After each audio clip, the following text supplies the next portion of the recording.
कहानी की शुरुआत गरीबों से होती है जिनके विलेज पर एस रैंक मॉन्स्टर फेनरिर कई दिनों से हमला कर रहा था। तो उन्होंने अपनी सारी सेविंग को इकट्ठा करके फ्लेमिंग ड्रैगन फैंग को हायर किया है। तभी वो मॉन्स्टर वहां पर आ जाता है। सभी पार्टी के मेंबर्स लड़ने के लिए तैयार थे, लेकिन वो मॉन्स्टर सबसे पहले उस पर हमला करता है जो कि जमई नल्ला है और हमारी कहानी का हीरो, और इसका नाम कर्ट है। बैंडाना वायर निकालकर उस मॉन्स्टर को पकड़ कर रखने की कोशिश करती है, लेकिन फेनरिर उससे कहीं ज्यादा ताकतवर था, तो वो उसे उठाकर दीवार में पटक देता है। इससे वो बुरी तरह से घायल हो जाती है। लेकिन उनकी पार्टी में एक हीलर भी थी जिसका नाम मार्ला है, और वो उसे हवा में ही हील कर देती है। जिसके बाद वो एक पेड़ का सहारा लेके फेनरिर के मुंह को बांध देती है, जिससे गोलनोवा को उस फेनरिर पर अटैक करने का मौका मिल जाता है और उन्होंने साथ में मिलकर फेनरिर को हरा दिया था। जो देखकर वो गरीब इतने ज्यादा खुश थे कि वो हीरोज के लिए पार्टी भी रख देते हैं। लेकिन गोलनोवा को गरीबों का खाना बिल्कुल पसंद नहीं आता और वो कर्ट से कहता है कि वो उसके लिए कुछ बनाए, और बैंडाना कहती है कि वो कर्ट के हाथों का खाना आखिरी बार खाने वाले हैं। ये सुन के कर्ट को कुछ भी समझ नहीं आता, तो गोलनोवा उसे समझाता है कि वो लोग उसे अपनी पार्टी से निकाल रहे हैं क्योंकि उसे सिर्फ एक काम वाली बाई का ही काम करना आता है। मार्ला भी कहती है कि अगर वो एक पावरफुल पार्टी बनना चाहते हैं तो उन्हें अपनी पार्टी में एक पावरफुल मेज को लाना होगा, क्योंकि मैजिक के मामले में कर्ट बिल्कुल ही नल्ला है। कर्ट उनसे रिक्वेस्ट करने लगता है कि वो उसे अपनी पार्टी से ना निकाले, लेकिन गोलनोवा उसकी बकबक से परेशान होकर उसके पेट पे मुक्का मार देता है। पार्टी से निकलने के बाद वो सिटी ऑफ समेला में जाता है और उसके पास खर्चे के लिए भी ज्यादा पैसे नहीं है, तो वो कुछ काम ढूंढने के लिए हेलो वर्क स्टेशन में जाता है, जहाँ रिसेप्शनिस्ट उसका स्वागत करती है।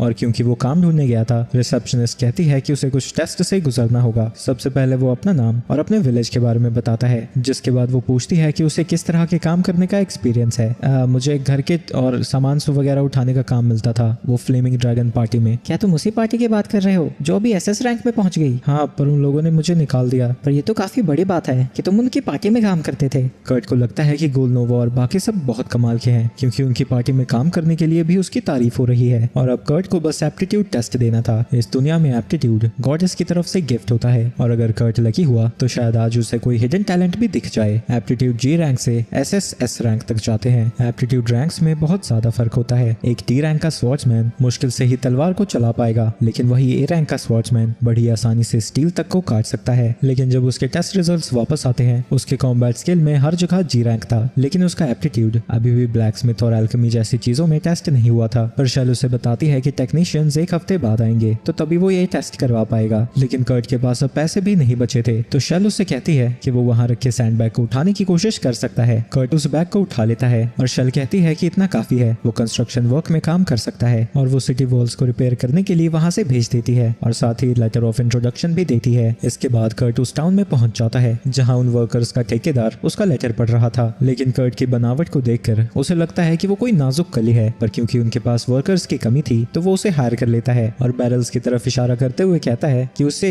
इससे दीवार को रिपेयर करना है, और जब तक वो वापस आएगा कम से कम आधा बैरल सीमेंट यूज हो जाना चाहिए, और उसे उतना ही पैसा मिलेगा जितना वो काम करेगा। इन्होंने तो बताया ही नहीं कि इसमें माना डालना है या फिर नहीं, तो शायद डालना ही होगा। इसके बाद जब ठेकेदार वापस आता है, वो ये देखकर हैरान था कि उसने 1/3 वॉल को ठीक भी कर दिया है, वो भी 3 घंटे के अंदर अंदर। माफ करना, सीमेंट खत्म हो गया था तो मैं इतना ही काम कर पाया। तुमने दीवार के ऊपरी हिस्से को कैसे ठीक किया? तो कर्ट उसे बताता है कि उसने बस सीमेंट को ऊपर फेंक दिया और एक स्टिक की मदद से उसे स्मूथ कर दिया। और ये सारी बातें सुनकर वो और भी ज्यादा हैरान हो जाता है। तुम यहाँ पर कब तक काम कर सकते हो? मुझे बस 1 हफ्ते तक यहाँ पर काम करना है। अच्छा, तुमने आज के लिए बहुत काम कर दिया है, तो तुम घर वापस जा सकते हो। तुमने जो काम किया है उसके पूरे पैसे देने लायक मेरे पास नहीं है। अभी के लिए तुम ये रखो, बाकी का पैसा तुम्हें हेलो स्टेशन से मिल जाएगा। जब मैं पार्टी के लिए काम कर रहा था मैंने तो इतने पैसे कभी देखे भी नहीं, और ये तो मुझे और देने वाला है। अगले कुछ दिनों तक कर्ट दीवार पर काम करता जाता है, लेकिन तभी अचानक से मार्ग्रेव उसे जॉब से निकाल देता है। इस रिपेयर के काम से कई गरीबों को काम मिलने वाला था, वो भी महीनों तक, लेकिन तुम बहुत ज्यादा एफिशिएंट हो। अगर ऐसा ही चलता रहा तो मेरे सारे वर्कर्स भूखे मर जाएंगे। मैं श्योर नहीं हूँ, पर तुम डबल या फिर ट्रिपल एस रैंक हो तो तुम्हें रॉयल कैपिटल या कहीं और पर काम करना चाहिए। और वो उसके काम के पैसे देकर वहाँ से चला जाता है। लेकिन कर्ट बिल्कुल उल्टा ही समझ रहा था, और उसे लगता है कि मार्ग्रेव बस उसे जॉब से निकालना चाहता था और बहाना बनाकर चला गया। इसके बाद कर्ट वापस से शेल के पास जाता है और बताता है कि उसे जॉब से निकाल दिया गया है। वहीं एक लड़की रिसेप्शनिस्ट से लड़ रही थी, और जब शेल वहां जाती है वो उसे बताती है कि एक माइनर को हायर करना चाहती है, लेकिन बिना किसी एडवांस पेमेंट पर, और वो पेमेंट तभी करेगी जब माइनिंग सक्सेसफुल होगी। शेल कहती है कि अगर उसकी शर्तें यही हैं तो उसे इन्वेस्टर्स को हायर करके माइन को डेवलप करना चाहिए। लेकिन वो लड़की कहती है कि वो ऐसा नहीं कर सकती, क्योंकि 1 हफ्ते के अंदर अगर उसने टैक्स नहीं भरा तो वो उसकी माइन को जब्त कर लेंगे। तभी वहां पर कर्ट आ जाता है और कहता है कि वो उसके लिए काम कर सकता है, वो भी बिना कोई एडवांस पेमेंट लिए। उस लड़की को लगता है कि ये पतला सुतला आदमी कुछ नहीं कर पाएगा, तो शेल उससे कहती है कि वो 10 सिल्वर कॉइन कॉइन्स थे तो वो उसे किसी वर्कर को दे सकती है, पर उसके पास पैसे तो थे ही नहीं, तो उसे कर्ट से ही काम चलाना पड़ता है। वहीं शेल को लग रहा था कि कर्ट बड़ा अच्छा इंसान है और वो उसके प्यार में गिरने लगती है। तभी मार्ग्रेव से उसकी पेमेंट आती है और शेल ये देखकर हैरान थी कि कर्ट ने 3 दिन के अंदर 200 गोल्ड कॉइन्स कमा लिए थे और वो उसी बोरी पर गिर जाती है जो कि कर्ट ने उठाया था। लेकिन जब शेल उसे उठाती है वो उसे जरा भी भारी नहीं लगता और उसे समझ नहीं आता कि कर्ट को इसे उठाने में इतनी मुश्किल क्यों हो रही थी, क्योंकि इन्हें एक्टिवेट करने के लिए रॉयल कोर्ट लेवल का माना चाहिए होता है। इसके बाद वो दोनों माइनिंग साइट पर पहुंच जाते हैं जहां कर्ट देखता है कि सिर्फ एक ही टेंट था। क्या हम दोनों एक साथ सोने वाले हैं? शिया कहती है कि इसमें प्रॉब्लम क्या है, टेंट बहुत ज्यादा महंगे आते हैं। इसमें प्रॉब्लम तो नहीं है, पर मैं कभी इतनी सुंदर लड़की के साथ नहीं सोया। ये सुन के शिया शर्मा जाती है और उसे समझाती है कि वो सिर्फ साथ में सोने वाले हैं, इसमें कुछ उल्टा सीधा मतलब समझने की जरूरत नहीं है। इसके बाद शिया उसे खाने को देती है और खाते वक्त वो उसे अपने बारे में बहुत कुछ बताता है और भले ही पार्टी से उसे निकाल दिया गया हो, लेकिन तब भी वो कहता है कि उसकी पार्टी के लोग बहुत कमाल के थे, जो सुन के वो लड़की भी हैरान हो जाती है। रात को वो दोनों टेंट में सो रहे थे पर कर्ट को जरा भी नींद नहीं आ रही थी और पीछे मुड़कर वो देखता है कि शिया थोड़ी आपत्तिजनक अवस्था में सो रही है और इससे पहले कि उसके हार्मोन जुबाल मारते कर्ट वहां से चला जाता है। वहीं शिया उसका टेस्ट ले रही थी क्योंकि वो 1 हफ्ते तक साथ में रहने वाले हैं, तो वो पता करना चाहती थी कि वो अच्छा इंसान है या फिर नहीं। सुबह जब शिया उठती है वो देखती है कि बाहर कर्ट सो रहा था और उसके कपड़े का भी बटन लग चुका है और वो समझ जाती है कि ये कर्ट ने किया होगा और वो उसका शुक्रिया अदा करती है और अब वो खुदाई करने के लिए जाने लगते हैं। पर शिया ऐसे ही किसी रैंडम जगह पर खोदने वाली थी, पर कर्ट उसे समझाता है कि अगर वो ऐसा करती है तो उसे और कभी नहीं मिलेगा। तो कर्ट खुदाई करने के लिए जगह ढूंढता है और जब वो वहां से एक पत्थर निकालता है वो जेम से भरा हुआ था और बताता है कि इनकी कीमत लगभग 3 गोल्ड कॉइन्स होगी। जिसके बाद वो खुदाई करके और भी ज्यादा जेम्स को निकाल देता है। वहीं ये सब देखकर शिया को लगने लगता है कि ये सारा कुछ कर्ट ने ढूंढा था, तो वो उसे कुछ भी नहीं देने वाला। पर कर्ट कहता है कि जो पहले उन्हें जेम्स मिले थे उसे छोड़कर बाकी सब बहुत छोटे हैं, तो पहले उन्हें उसे मैजिक क्रिस्टल में बदलना होगा। पर शिया कहती है कि किंगडम में 10 से भी कम मैजिक क्राफ्ट्समैन हैं जो कि मैजिक क्रिस्टल्स को बना सकते हैं। लेकिन तभी वो देखती है कि कर्ट ने क्रिस्टल बना भी दिया था, जो देखकर वो और भी ज्यादा हैरान हो जाती है क्योंकि मैजिक क्राफ्ट्समैन सबसे छोटा क्रिस्टल बनाने में भी 1 घंटा लगाते हैं। मेरे पास उतना माना नहीं है तो मैं ऐसा नहीं कर पाया, यानी जो असली क्राफ्ट्समैन होते हैं वो 1 घंटे तक माना एमिट कर सकते हैं। कर्ट वहीं पर रुक जाता है और शिया मैजिक क्रिस्टल्स को बेचने जाती है, लेकिन वो बंदा उससे उनके डॉक्यूमेंट्स मांगता है। शिया उसे बताती है कि ये घर में ही बनाया गया है, तो उसके पास डॉक्यूमेंट्स नहीं है और वो उसे एक एम्बलम दिखाती है जिससे उसे पता लगता है कि वो रॉयल फैमिली के अंडर एडवेंचरर के तौर पर काम करती है। पर सच्चाई ये है कि वो काम किया करती थी, पर उस एम्बलम को देखकर वो सोल्जर सवाल जवाब करना बंद कर देता है और वो उसे टेलीपोर्टेशन सर्कल भी यूज करने देता है, जिसकी मदद से वो कैपिटल में पहुंच जाती है और वो अपनी पुरानी दोस्त मिमिको को वो जेम्स दिखाती है। शुरू में देखने पर लगता है कि उनकी कीमत ज्यादा नहीं होगी, पर थोड़ी देर बाद मिमिको उसे बताती है कि इसमें नॉर्मल जेमस्टोन से 10 गुना ज्यादा माना है, तो हर क्रिस्टल की कीमत 10 गोल्ड कॉइन्स है। शिया ये सुनकर हैरान हो जाती है क्योंकि कर्ट ने उसे 50 क्रिस्टल्स दिए थे, जिसके बाद मिमिको उसे 500 गोल्ड कॉइन्स देती है और उससे कहती है कि वो इन क्रिस्टल्स को शॉप पर ही बेचे क्योंकि इतने पावरफुल क्रिस्टल्स को वो बिना रेगुलेशंस के ऐसे ही जाने नहीं दे सकते। और वो ये भी जानना चाहती थी कि इन क्रिस्टल्स को कौन बना रहा है। शिया पहली शर्त के लिए मान जाती है, पर दूसरे के लिए जो क्रिस्टल्स बना रहा है उसे उसकी परमिशन लेनी होगी। मिमिको रॉयल फैमिली की कोर्ट मेज है, तो वो अपनी पोजीशन से उस पर थोड़ा प्रेशर बनाने की कोशिश करती है, लेकिन शिया फिर भी नहीं मानती। तो मिमिको उससे कहती है कि वो उसे अपने किंगडम से बाहर जाने ना दे और अगर वो रॉयल फैमिली के लिए काम करता है तो उसे काउंट की पोजीशन भी मिल सकती है। ये सब सुन के शिया का दिमाग फटने लगा था और वो शेल के पास जाती है ताकि वो कर्ट के बारे में पूछ सके। पहले तो शेल उसे कुछ नहीं बताती, लेकिन फिर से वो अपना एम्बलम दिखाती है, तो शेल को जितना कुछ भी उसके बारे में पता था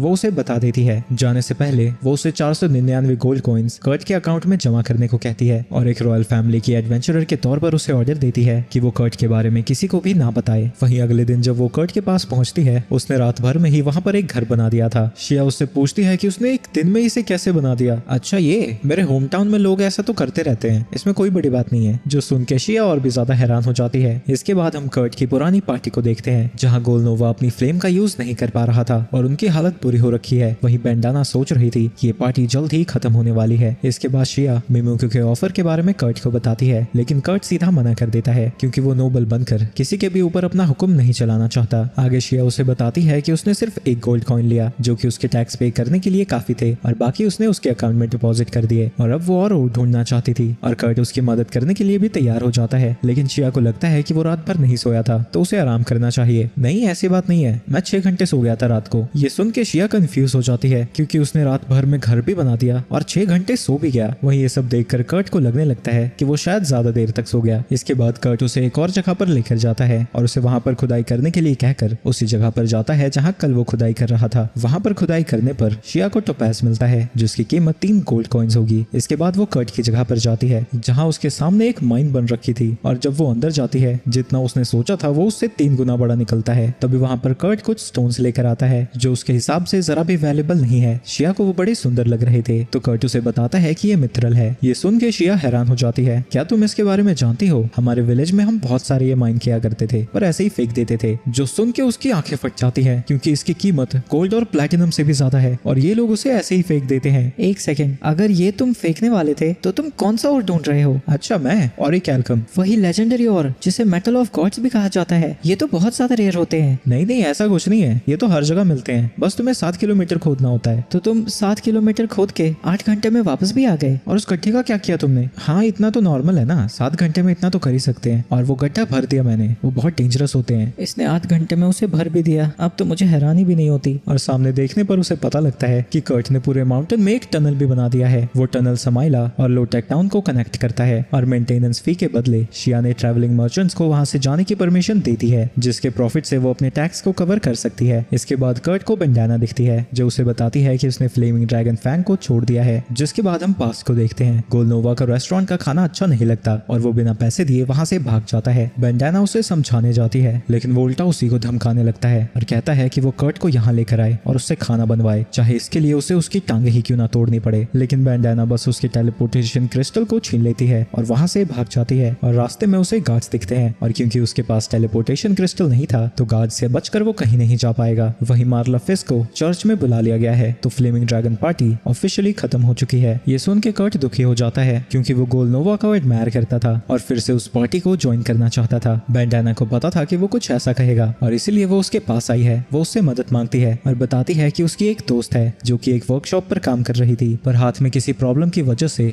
वो काम नहीं कर पा रही, तो क्या वो उसकी जगह जा सकता है। और क्योंकि अपना लौंडा दिल का अच्छा था वो उसकी मदद करने के लिए तैयार हो जाता है। जिसके बाद बेंडाना उसे मैप देकर वहां से भेज देती है। कुछ समय बाद कर्ट एटलियर मास्टर के वर्कशॉप पर पहुंच जाता है जहां एटलियर मास्टर की असिस्टेंट दरवाजा खोलती है और इसका नाम मिशेल था। कर्ट उसे बताता है कि वो यहाँ पर काम करने आया है तो मिशेल खुशी खुशी उसे किचन में ले जाती है जो कि किचन कम और संडास ज्यादा लग रहा था। तभी उसका मास्टर उसे आवाज लगाता है और मिशेल वहां से चली जाती है। वहीं कर्ट डिसअपॉइंटेड था क्योंकि उसे लग रहा था कि वो एटलियर मास्टर के साथ काम करेगा ना कि उसका किचन साफ करेगा, लेकिन ये उसके लिए कोई नया काम नहीं था तो 30 मिनट के अंदर अंदर वो सब साफ कर देता है और वो मिशेल को ढूंढने के लिए पूरी जगह में घूमने लगता है। वो एक दरवाजा देखता है जिसके अंदर से एक लड़की की आवाज आती है जो उसे अंदर आने को कहती है। अंदर जाने पर कर्ट शर्मा जाता है क्योंकि लड़की ने ऊपर कुछ भी नहीं पहना था पर उस लड़की को इससे जरा भी प्रॉब्लम नहीं थी। कर्ट उससे मिशेल के बारे में पूछता है और वो बताती है कि वो बेसमेंट के अंदर है, लेकिन जैसे ही वो वहां से जाने वाला था वो उस लड़की के पेट पर एक काला निशान देखता है जो कि असल में एक कर्स मार्क था। एग्जामिन करने पर उसे पता लगता है कि इस तरह के कर्स जिस जगह पर वो होते हैं उस जगह के ऑर्गन्स को डिस्ट्रॉय कर देते हैं, तो इसके लिए खाना पीना बहुत ज्यादा मुश्किल होगा। पर उसका पेट अभी भी ठीक था तो वो उसके लिए कुछ खाना बनाने जाता है। दूसरी तरफ शिया और एक एल्कम और मित्रल के बारे में बात करने के लिए मिमिको के पास जाती है। कर्ट ने इस बार उन्हें मैजिक क्रिस्टल्स में भी नहीं बदला था लेकिन अब भी उनकी वैल्यू 50,000 गोल्ड कॉइन्स है, इसलिए अब शिया को उसकी फिक्र होने लगी है। तुम्हें क्या लगता है कर्ट के साथ क्या होगा जब सभी लोगों को उसके स्किल्स के बारे में पता लगेगा? मिमिको कहती है कि उसे किडनैप कर लिया जाएगा और कोई स्लेव बनाकर उसे अपने पास रखेगा या फिर इतना ज्यादा अच्छे तरीके से काम करने के लिए लोग उसकी जान ले लेंगे। मिमिको को समझ नहीं आता कि उसके जैसा इंसान अब तक लोगों से छुपा कैसे रह गया, तो शिया उससे बताती है कि वो फ्लेमिंग ड्रैगन पार्टी में पहले काम किया करता था जिसके लीडर को अब अरेस्ट कर लिया गया है। मिमिको उससे पूछती है कि वो उसके साथ क्या करने वाली है तो शिया उसे बताती है कि वो उसे एक एटलियर मास्टर बनाकर उसकी बॉडीगार्ड बनना चाहती है, पर प्रॉब्लम ये है कि वो अपनी ही ताकत को नहीं जानता तो उसे कन्विंस करना काफी मुश्किल होने वाला है। दूसरी तरफ कर्ट के पास लेडी ऑफेलिया आती है जिसे कर्ट बताता है कि वो उस लड़की के लिए खाना बना रहा है। ये सुन के ऑफेलिया कहती है कि वो उस लड़की के बारे में किसी को भी ना बताए और कल इसी समय पर काम करने आ जाए। जिसके बाद ऑफेलिया उसका खाना लेकर आती है लेकिन उसे देने से पहले वो पॉइजन के लिए खाने को टेस्ट करना चाहती थी, पर वो लड़की कहती है कि इसकी कोई जरूरत नहीं है, ये खाना उस लड़के ने बनाया है। ऑफेलिया ये देखकर हैरान थी कि वो उससे थोड़ी देर के लिए ही मिली थी, फिर भी वो कर्ट पर इतना ज्यादा भरोसा कर रही है। इसके बाद वो खाना खाती है पर इसकी वजह से उसे कुछ होने लगता है और जमीन पर गिर जाती है। ये देखकर ऑफेलिया परेशान होने लगती है क्योंकि उसे लगता है कि जरूर उसे पॉइजन दिया गया है, लेकिन तभी वो लड़की खड़ी होती है और बताती है कि वो बिल्कुल ठीक है और उसका कर्स भी हट चुका है। दूसरी तरफ हम कुछ लोगों को देखते हैं जो कि उस कर्स की मदद से लेडी लेज़लॉट को मारना चाहते थे, पर अब क्योंकि वो हट गया है उन्हें अब किसी और तरीके को अपनाना होगा। शाम को मिशेल और ऑफेलिया मिमिको की शॉप पर जाते हैं। लिज जब अपने हुड को उठाती है उसे देखकर वो दोनों पहचान जाती है कि वो थर्ड प्रिंसेस है। ऑफेलिया बताती है कि किसी ने उसे मारने के लिए उसके ऊपर कर्स कर दिया था। लिजलॉट किंग और उसकी सेकंड वाइफ, जो कि गुरुमाक एम्पायर की है, इकलौती बेटी है, उसकी एग्जिस्टेंस ने ही दोनों नेशंस के बीच में शांति बनाए रखी है और उसे लगता है कि कोई दोनों कंट्रीज में वॉर करवाना चाहता है। मिमी को ये देखकर खुश थी कि प्रिंसेस पूरी तरह से ठीक है, पर उसे समझ नहीं आता कि इतना खतरनाक कर्स उसने हटा कैसे दिया। लिज उसे बताती है कि इस कर्स को एक कर्ट नाम के बंदे ने हटाया है और जैसे ही वो कर्ट का नाम सुनते हैं उन दोनों के दिमाग का भांग भरोसा होने लगता है।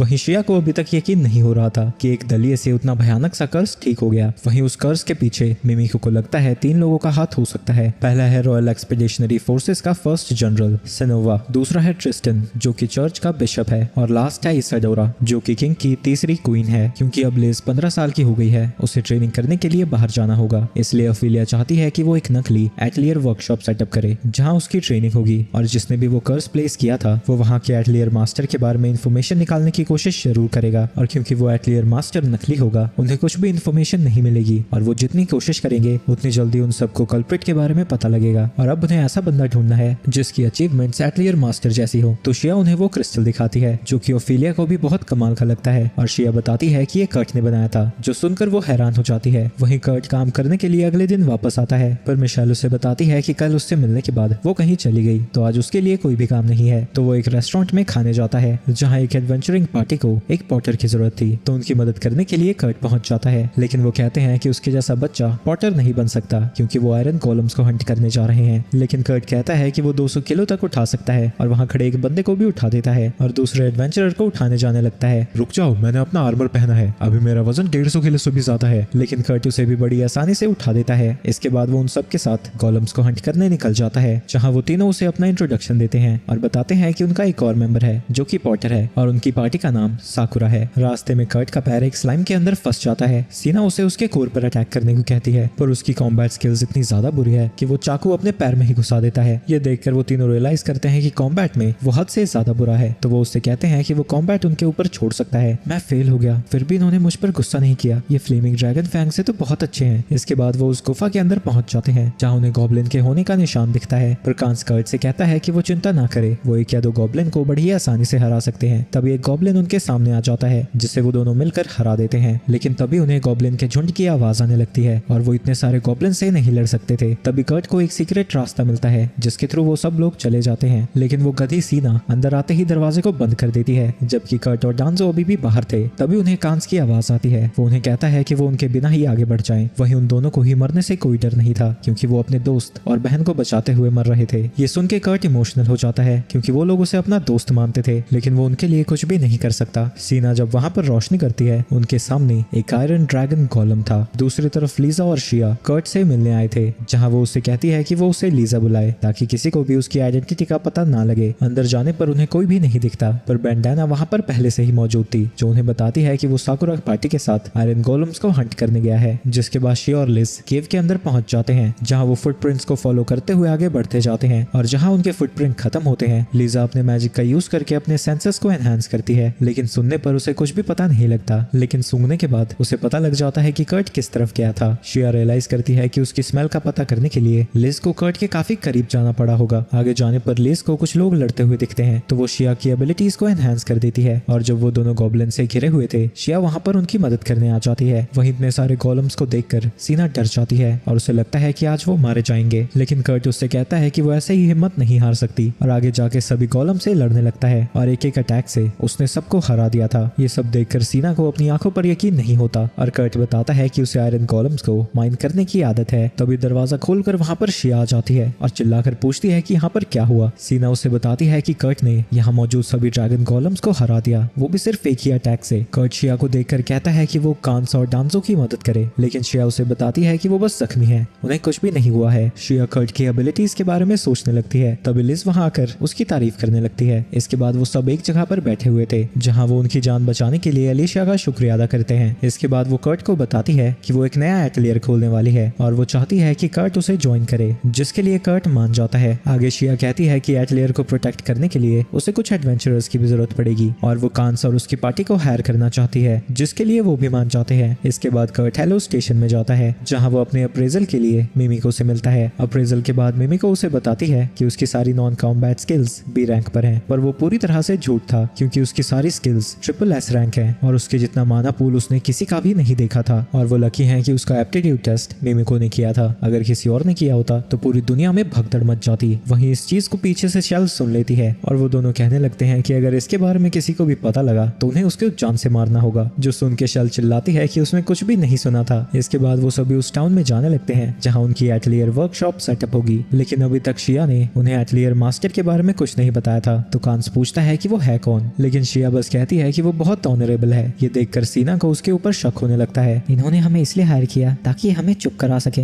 अगर कुछ भी होता है तो अपने भाई को इस बार मैं बचाऊंगी। इसके बाद वो टाउन के पास पहुंच जाते हैं जहां दीवारों को देखकर कर्ट दुखी हो जाता है क्योंकि ये वही जगह है जहां पर उसने पहले काम किया था, लेकिन उसके जाने के बाद उसे जरा भी प्रोग्रेस नहीं दिख रही है। इसके बाद शिया उन सबको वहां लेकर जाती है जहां उनका नया बेस बनेगा और जब तक ये तैयार होता है वो होटल में रुकेंगे और इसका काम वो कर्ट को देती है। कर्ट कहता है कि वो लकड़ी का घर तो बना सकता है पर एक एटलियर बनाने में उसे कम से कम 3 दिन लग जाएंगे और कर्ट उसे मटेरियल्स की लिस्ट दे देता है जिनकी उसे जरूरत पड़ेगी और वो बाकियों को लेकर होटल में पहुंच जाती है। सीना को लगता है कि शिया उन दोनों को केव में जो हुआ वो बताने वाली है और कहती है कि केव के अंदर कर्ट ने अकेले ही बहुत सारे आयरन ड्रैगन गोलम्स को हरा दिया था और वो उससे पूछती है कि कर्ट आखिर है कौन। शिया उसे बताती है कि वो पहले रॉयल फैमिली के अंडर काम किया करती थी और लिज अपनी तलवार दिखाकर बताती है कि वो 3rd प्रिंसेस है, लेकिन वो अभी अपनी आइडेंटिटी छुपा रही है। जिसके बाद वो उन्हें बताती है कि कर्ट का कॉम्बैट में रैंक G है, लेकिन बाकी सभी चीजों में वो ट्रिपल एस रैंक है और वो भी नहीं जानते कि वो आया कहाँ से है। कर्ट अपनी एबिलिटीज के बारे में नहीं जानता और हमने इसके बारे में उसे बताया भी नहीं है और यहाँ का एटलियर मास्टर वही बनने वाला है, पर ये भी एक सीक्रेट है। सीना को ये सब बहुत गलत लगता है। वो उससे छुप कर इतनी सारी चीजें नहीं कर सकते, पर शिया कहती है कि अगर वो उसे बता भी देते तब भी वो उनकी बात पर यकीन नहीं करता और अगर लोगों को उसके टैलेंट के बारे में पता लग गया तो कोई भी उसका गलत फायदा उठा सकता है। इसके बाद वो लीजा के कर्स और कैसे वो एटलियर बनाकर उसके कल्प्रिट को पकड़ना चाहते हैं ये सारा प्लान उन्हें समझा देते हैं। शिया कहती है कि कर्ट बहुत अच्छा है और वो उसे प्रोटेक्ट करना चाहती है और लीजा ऐसा करने के लिए उन एडवेंचरर्स की मदद मांगती है जिनके लिए वो दोनों लड़के तैयार हो जाते हैं क्योंकि लड़कों को दोस्त बनने में सिर्फ 2 मिनट लगते हैं। पर सीना कहती है कि वो तो उसे ज्यादा जानते भी नहीं, तो शिया उसे बताती है कि वो खुद भी कर्ट को सिर्फ 6 दिन से जानती है। सीना कहती है कि उसे इसके बारे में सोचने के लिए समय चाहिए और वो बाहर जाती है जहाँ वो एटलियर की प्रोग्रेस को देखकर हैरान हो जाती है, लेकिन कर्ट को इसमें कोई बड़ी बात नहीं लगती क्योंकि वो बी रैंक का जो है। सीना कहती है कि वो सच में कमाल का है। सच में ऐसा है क्या? मेरे होम टाउन में तो ये सब बहुत नॉर्मल है, ऐसा कैसे हो सकता है? ऐसी चीजें कॉमन कैसे हो सकती हैं? आगे वो उससे पूछती है कि क्या वो गुस्सा नहीं है, उससे ये सब काम करवाया जा रहा है। गुस्सा?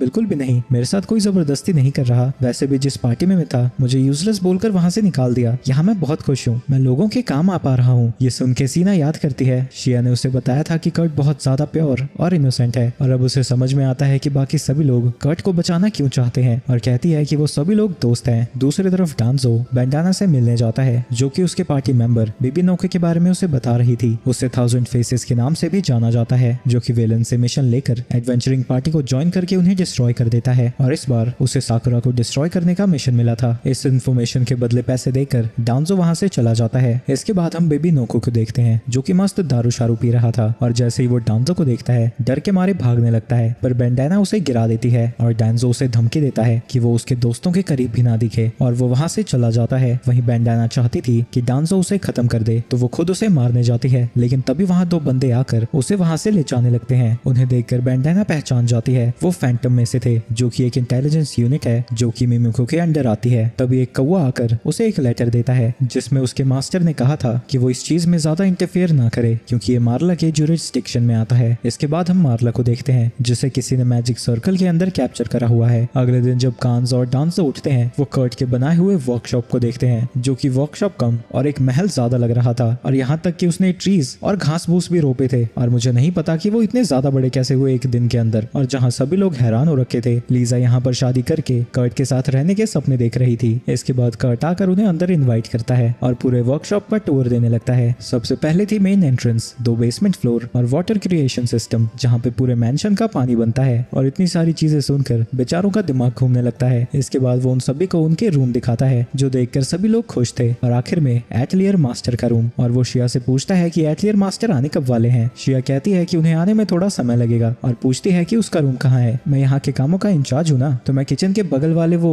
ब्रेक एरिया में रह जाऊंगा। लेकिन ये सुनकर वो सभी लोग उस पर चिल्लाने लगते हैं और कहते हैं कि वो वहाँ नहीं रह सकता। जिसके बाद 2 घंटों तक वो एटलियर मास्टर के रूम में उसे रहने के लिए मनाते रहते हैं और इतनी जद्दोजहद के बाद वो आखिरकार मान ही जाता है। आगे शिया उससे पूछती है कि क्या वो मैंशन के चारों तरफ एक कर्स से प्रोटेक्ट करने वाला बैरियर बना सकता है। कर्ट कहता है कि ऐसा करना मुश्किल होगा, जो सुन के शिया को लगता है कि वो बैरियर्स को नहीं बना सकता। तो वो रात को मिमिको को दिए हुए टैलिस्मैन से रात को बैरियर बनाने लगती है। लेकिन जब वो उसे लीसा के रूम के बाहर लगा रही थी, तभी वो बाहर आकर उसे अपने रूम के अंदर खींचने लगती है ताकि वो साथ में मिलकर रिसर्च कर सके, क्योंकि उसे लग रहा था कि वो कर्ट है। वो उसे बताती है कि वो शिया है और पूछती है कि उसने ये सब सीखा कहाँ से, और वो उससे कहती है कि कर्ट बहुत इनोसेंट और प्योर है, तो वो उस बेचारे को ना बिगाड़े। आगे कर्ट खाना बना रहा था और शिया देखती है कि लीजा ने फिर से भड़काऊ से कपड़े पहने हुए थे। खुशबू सूंघकर बाकी सब लोग भी वहां पर आ जाते हैं और कर्ट उन्हें बताने लगता है कि उसने क्या क्या बनाया था। जो सारी चीजें सुनकर शिया कर्ट को अपनी बीवी बनाने के बारे में सोचने लगती है। सभी को कर्ट का खाना बड़ा पसंद आता है, पर वहां पर कर्ट मौजूद नहीं था और शिया के पूछने पर लिज उसे बताती है कि वो सफाई करने गया है, जो देखकर वो उसे रोकने जाने लगती है। उसे डर था कि कहीं वो टैलिस्मैन को साफ न कर दे। हालांकि मिमिको ने उससे कहा था कि एक बार टैलिस्मैन लग गए तो उन्हें हटाया नहीं जा सकता, पर जब तक वो वहां पहुंचती है कर्ट ने सब कुछ साफ कर दिया था और अब शिया के पास और टैलिस्मैन नहीं थे, तो उसे समझ नहीं आता कि वो क्या करे। मिमिको को यहाँ पहुंचने में भी कुछ दिन लगने वाले हैं। दूसरी तरफ मार्ला चर्च के बिशप से मिलने जाती है, जो कि उसके पार्टी के मेंबर्स और उसकी करतूतों के लिए उसे चर्च से निकाल रहा था। पर मार्ला कहती है कि उसके लीडर की हरकतों के लिए वो जिम्मेदार नहीं है। उसने बस रेस्टोरेंट में एक बार लाइटनिंग मैजिक यूज किया था, वो भी पनिशमेंट थी क्योंकि उनका खाना बहुत घटिया था। चुप हो जाओ, तुम्हारी वजह से हमारी चर्च की रेपुटेशन खराब हो रही है, पर हम जानते हैं कि तुम टैलेंटेड हो, इसलिए अगर तुम हमारे लिए एक काम करती हो तो हम तुम्हारी गलतियों को माफ कर सकते हैं और तुम्हें प्रीस्ट भी बना देंगे। ये वाइन पोलन एम्पायर के दुश्मन गुरुमाक एम्पायर से आई है, पर इसका टेस्ट बहुत अच्छा है। और वो उसे वाइन को ट्राई करने को देता है। मैं चाहता हूँ कि तुम हमारी मदद करो थर्ड प्रिंसेस लिज़लॉट को मारने में। और हाँ, मैं बताना भूल गया, उस वाइन को कर्स से पॉइजन किया गया था। तुम्हारी बॉडी पानी के अलावा कुछ भी एक्सेप्ट नहीं करेगी और 1 महीने में तुम्हारी मौत हो जाएगी। अगर तुम अपने काम को खत्म कर देती हो तो तुम्हारी तकलीफों को दूर कर दिया जाएगा। इसके बाद वो उसी मैजिक सर्कल में पड़ी हुई थी और उसके सामने एक डीमन आता है। वहीं मिमिको अब वहां पर पहुंच गई है और फिलिया ने चारों तरफ अपने इन्फॉर्मेंट्स पहुंचा दिए हैं, तो कोई भी अगर उनके बारे में इन्फॉर्मेशन इकट्ठा करने की कोशिश करता है या फिर उन पर हमला करने की कोशिश करता है तो उन्हें पता लग जाएगा। इसके बाद जब उनके बीच में कर्स की बातें छिड़ती हैं, कर्ट उन्हें बताता है कि वो अंदर बैरियर इसलिए नहीं बना पा रहा था क्योंकि ये बेंशन ही पूरा एक बैरियर की तरह काम करता है। मैं कर्स को रिफ्लेक्ट करता तो मुझे बुरा लगता, तो इसलिए मैंने ऐसा किया है कि जो भी कर्स करेगा वो चमकने लगेगा। वहीं जो लोग उसके ऊपर कर्स करने की कोशिश कर रहे थे,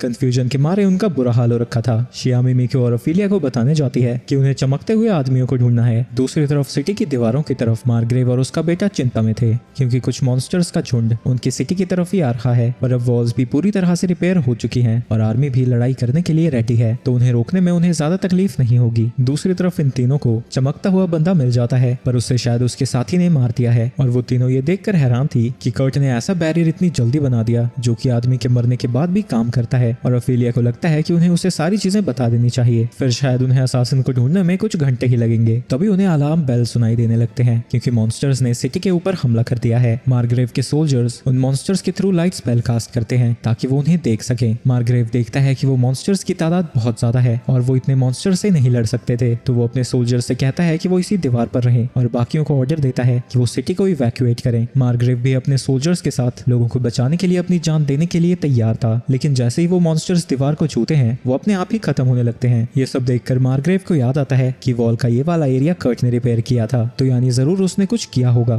वहीं सारी स्केलेटन्स की आर्मी धीरे धीरे खत्म हो जाती है। बिशप ने इस हाई डीमन के साथ कॉन्ट्रैक्ट बनाया था ताकि वो प्रिंसेस को मार सके और वो मार्ला की मैजिक पावर्स का यूज कर रहा है उन मॉन्स्टर्स को समन करने के लिए, और वो तब तक ऐसा करता रहेगा जब तक कि उसकी लाइफ फोर्स और माना खत्म नहीं हो जाते। इसके बाद शिया इस अटैक के बारे में कर्ट को बताती है और उसे सिटी की चिंता होने लगती है। शिया बताती है कि सिटी चारों तरफ से मॉन्स्टर से घिर चुकी है और वो अभी तक सेफ सिर्फ इसलिए है क्योंकि काफी सारे स्केलेटन मॉन्स्टर्स दीवार से टकराकर प्योरीफाई हो गए थे। रिपेयर करते वक्त मैंने वॉल्स को एन्चांट कर दिया था। ये सारी चीजें तो मेरी सिटी में बहुत नॉर्मल है, यहाँ के लोग एन्चांट नहीं करते क्या? वहीं कर्ट ने 4 में से सिर्फ 2 दीवारों पर ही काम किया था, तो अगर बाकी की 2 दीवारें टूटती है तो सिटी खत्म ही समझो। शिया वहां से चली जाती है और वो उन मैजिक क्रिस्टल्स को लेने गई थी जो कि कर्ट ने बनाए थे, जिसके बाद वो मार्ग्रेव के पास जाती है और उन्हें बताती है कि जिस सोर्स से ये स्केलेटन्स आ रहे हैं वो वहीं पर जाकर उन्हें खत्म करना चाहती है, पर ऐसा करने के लिए एल्ड्रेड और उसके आदमियों को स्केलेटन्स को यहाँ से दूर लेकर जाना होगा ताकि वो रून्स तक पहुंच सके। एल्ड्रेड को नहीं लगता कि वो अकेले ऐसा कर पाएगी, तो शिया उसे एक मैजिक क्रिस्टल दिखाती है और बताती है कि इसमें इतनी ताकत है कि वो एक पूरी बिल्डिंग को मिट्टी में मिला सकता है, तो इससे रून्स को तबाह करना भी आसान ही होगा। एल्ड्रेड उसके प्लान के लिए मान जाता है, लेकिन एक शर्त पर कि वो भी उसके साथ जाएगा। वहीं दूसरी तरफ कर्ट एक वेपन बनाने में लगा हुआ है जिससे उसके दोस्त सभी मॉन्स्टर्स को खत्म कर पाएंगे। उसके गांव में लोग ऐसे वेपन्स बड़ी ही आसानी से बना लिया करते थे, लेकिन उसे अपने स्किल्स पर जरा भी भरोसा नहीं है। दूसरी तरफ शिया और एल्ड्रेड सिटी से बाहर जा रहे थे, पर गेट के बाहर मॉन्स्टर्स का झुंड खड़ा हो रखा था। तो शिया एक क्रिस्टल को यूज करती है जिससे इतनी ज्यादा तेज रोशनी होती है कि वहां मौजूद सारे मॉन्स्टर्स खत्म हो जाते हैं और अब सारे सोल्जर्स स्केलेटन मॉन्स्टर्स का ध्यान भटकाने जाते हैं और शिया और एल्ड्रेड रून्स की तरफ जा रहे थे।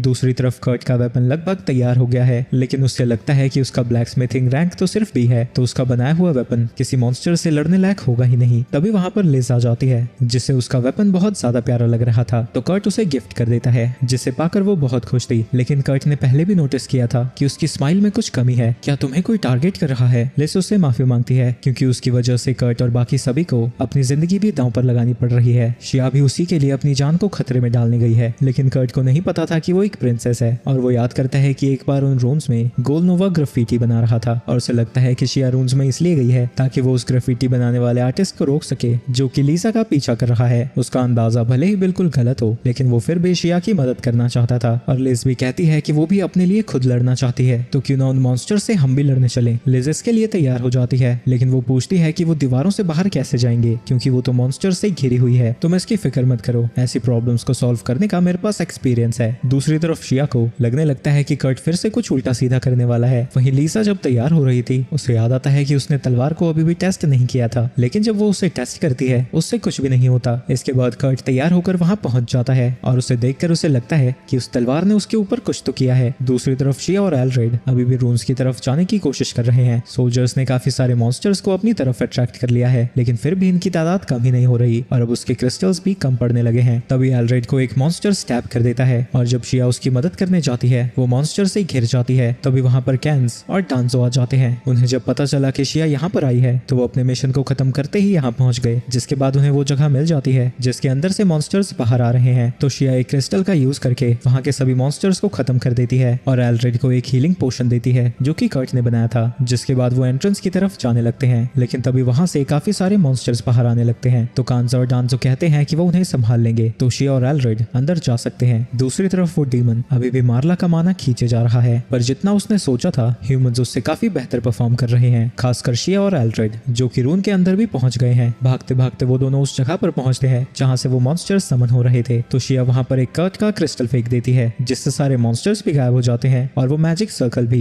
उन्हें लगता है कि उनकी सारी प्रॉब्लम सॉल्व हो गई, लेकिन तभी वहां पर वो डीमन आ जाता है और शिया आगे बढ़कर उसके ऊपर क्रिस्टल से अटैक कर देती है, लेकिन जब रोशनी हटती है उस डीमन को कुछ भी नहीं हुआ था। ये तो सच में काफी कमाल का था। अगर मेरे पास इन्फिनाइट लाइफ्स नहीं होती तो मैं भी खत्म हो गया होता। इसके बाद अटैक करने की एल्ड्रेड की बारी थी, लेकिन वो उसके अटैक को डॉज तक नहीं करता और बड़ी ही जल्दी हील भी हो जाता है। इसके बाद वो डीमन उन्हें उनके साथियों को दिखाता है। तुम्हारे साथी जल्दी हार जाएंगे और वो प्रिंसेस भी मारी जाएगी। जो 3 चपड़गन जो तुम्हारी मदद करने आए हैं वो भी नहीं बचने वाले। जिसके बाद वो और भी ज्यादा डीमंस को समन करने लगता है। तभी शिया और एल्ड्रेड उसके सर और दिल पर अटैक करते हैं, लेकिन वो डीमन इससे भी खुद को हील कर लेता है। दूसरी तरफ हम मार्ला को देखते हैं जिसे अब भूख लगने लगी थी और वो सोचने लगते हैं कि काश उसे कर्ट का बनाया हुआ खाना मिल जाता। तभी उसे कर्ट की आवाज आने लगती है। पहले तो उसे लगता है कि ये सब उसका वहम होगा, लेकिन तभी नीचे से वहाँ कर्ट आता है और उसे लगता है कि उसे प्रिंसेस को मारने के प्लान के बारे में पता लग गया होगा और उसे ये भी पता होगा कि वो भी उसमें शामिल है, इसलिए वो प्रिंसेस को यहाँ लेकर आया है ताकि वो उसके मन को बदल सके। कर्ट लीजा को बताता है कि वो उसे पहले से ही जानता है और इसके उसके ऊपर बहुत ज्यादा एहसान है। मार्ला बताती है कि उसे पोलन चर्च से निकाल दिया गया है, क्या इसलिए आप लीजा के पीछे पड़े हो? मार्ला कहती है कि वो तो सब जानता है और उसे इस काम पर चर्च के बिशप ट्रिस्टन ने लगाया है, तो क्या आप इसलिए अपना गुस्सा निकालने के लिए यहाँ वहाँ ग्राफिटी बना रहे थे? मार्ला को समझ नहीं आता कि वो क्या कह रहा है, यहाँ तक कि लीजा भी कंफ्यूज हो रखी थी, लेकिन वो उसके लिए गुस्सा कर रहा था। तो लीजा को ये देखकर बहुत अच्छा लगता है। क्या आपने शिया को देखा है? मार्ला को नहीं पता था कि ये शिया है कौन, लेकिन उसने 2 एडवेंचरर्स को ऊपर जरूर देखा था। ये बताने के लिए वो उसका शुक्रिया अदा करता है और वहां से जाने लगता है क्योंकि उसे लगता है कि वो मैजिक सर्कल बस कोई ड्राइंग है। पर लीजा उसे समझाती है कि वो यहाँ रहकर इस सर्कल को साफ करे और वो खुद शिया की मदद करने जाएगी। ये सब देखकर मार्ला को लग रहा था कि ये लड़का कितना गधा है, लेकिन वो एक ही झटके में सर्कल को साफ भी कर रहा था, जो देखकर वो हैरान हो जाती है। दूसरी तरफ फाइट के दौरान वो डीमन लॉर्ड उनके अटैक को डॉज करता है, जो देखकर शिया को लगता लगता है कि वो अब हील नहीं हो सकता और वो उसके ऊपर क्रिस्टल से अटैक करने वाली थी, लेकिन वो उसके क्रिस्टल को नीचे गिरा देता है। तभी वहां पर लीजा आ जाती है और उसे देखते ही डीमन उसके ऊपर अटैक कर देता है, जिसकी वजह से वो मरकर नीचे गिर जाती है। ये सब देखकर वो डीमन हंसने लगता है और कहता है कि अगर वो टाउन में रहती तो ज्यादा सेफ रहती। लेकिन तभी वहां पर फिर से लीजा आती है और वो डीमन देखता है कि जिसे उसने मारा था वो असल में एक इल्यूजन था। ये कैसे हो सकता है? उसकी प्रेजेंस, स्मेल, सब कुछ सेम था। लीजा कहती है कि वो सब कुछ इस स्वॉर्ड ऑफ कंफ्यूजन का कमाल था जिसे कि एटलियर मास्टर ने बनाया है। वो डीमन फिर से उसके ऊपर अटैक करता है, लेकिन इस बार भी वो एक इल्यूजन ही था। जिसके बाद लीजा अपनी तलवार से उस क्रिस्टल को तोड़ देती है और फिर से वहां पर रोशनी होने लगती है, जिसकी वजह से वो डीमन जोर से चिल्लाता है, जो कि कर्ट तक भी पहुंच जाती है। डीमन लॉर्ड के मरने के बाद जितने भी उसने डीमन समन किए थे वो गायब होने लगते हैं। दूसरी तरफ कर्ट ने मैजिक सर्कल को साफ कर दिया था और वो मार्ला को कुछ खाने देता है। उसे लगता है कि ये भी वो खाएगी तो उल्टी ही कर देगी, लेकिन वो इस बात से खुश थी कि वो फिर से कर्ट के हाथ का खाना खाने वाली है। लेकिन वो देखती है कि उसको खाने के बाद उसका कर्स भी हट जाता है और इसके बाद वो रियलाइज करती है कि उनकी पार्टी अब तक इतनी आगे इसलिए बढ़ी थी क्योंकि कर्ट उनके साथ था, वही उन्हें प्रोटेक्ट कर रहा था।